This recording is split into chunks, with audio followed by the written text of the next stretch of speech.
Are you running your company or just reacting to it? If you didn't learn something new about your business, your market, or yourself today, you're probably already falling behind. Because here's the truth. Most successful leaders don't leave growth to chance. They rely on structure, discipline, and what I call 5 essential habits of high-performance CEOs. These are habits that separate the reactive from the elite. Hi, I'm RJ, the CEO coach, and I'm a 6-time venture and private equity-backed CEO. I've scaled companies, I've raised capital, and I've led exits, and I've made a lot of mistakes along the way. But what I've learned is this: the best CEOs don't just make better decisions, they build better habits. So today I'm going to walk you through the 5 habits that the highest performing CEOs practice every single week. And if you adopt even one of these, you'll feel the impact immediately in how you lead, how you think, and how you grow.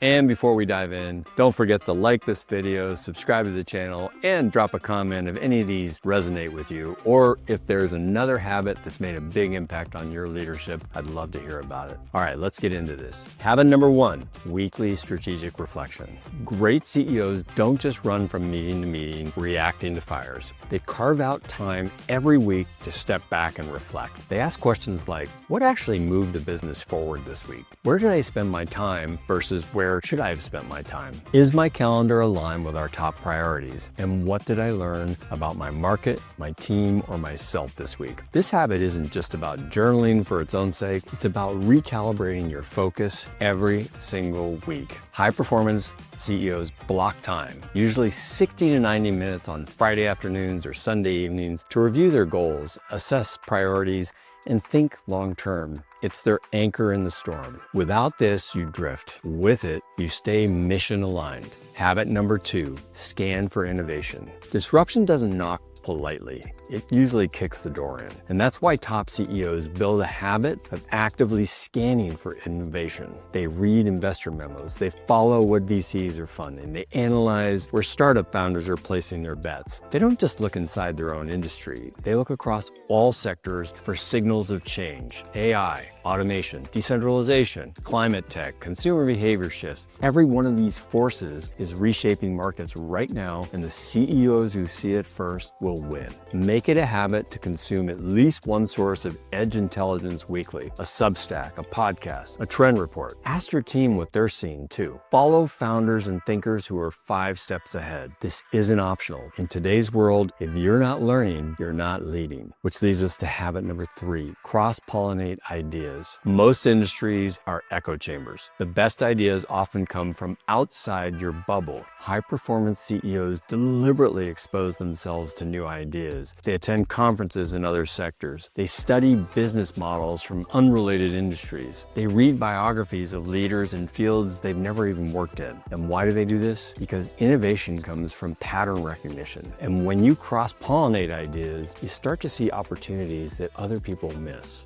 For example, what can a logistics CEO learn from a luxury fashion brand? Well, a lot if you're paying attention. The habit here is this: every month, seek out one conversation, one event, or a resource that's outside your core discipline, and then ask, how might this apply to what I'm building? Habit number 4, connect with other high performers. Being a CEO is lonely. Most people can't relate to the weight you carry, like the decisions, the risks, the pressure. That's why elite CEOs surround themselves with peers. They don't do this alone. They don't go alone. They join CEO groups, masterminds, investor communities. They trade strategies. They share mistakes. They swap frameworks. They have people they can call on when things go sideways. Look, there's no competitive advantage in isolation. If your circle isn't stretching you, challenging you, or inspiring you, maybe you're in the wrong room. Make it a habit to spend at least 1 hour a week engaging with other high performers. Join a mastermind, message another CEO, ask real questions, and offer insight in return. By doing so, you'll make better decisions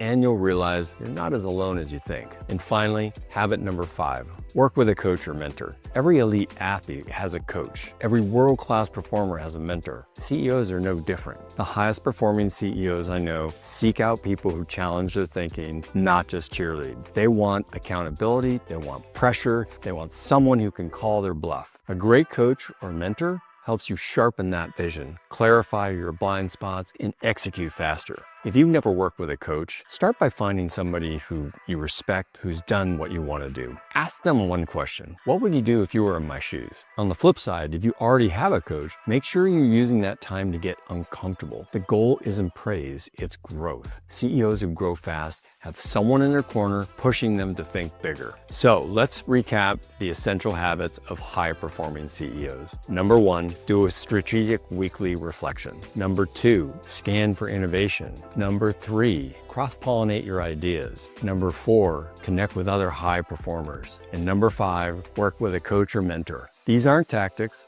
these are systems. They give you clarity when the business gets chaotic. They help you stay focused, resilient, and ahead of the curve. If you want to lead like the best, act like the best. Build these habits into your week, protect them, repeat them. And if you want help putting these into action, I'd love to work with you. Click the link below to learn more about CEO coaching. And don't forget to like and subscribe and leave a comment about which of these habits you're going to start with. I read every one. Thanks for watching and lead on.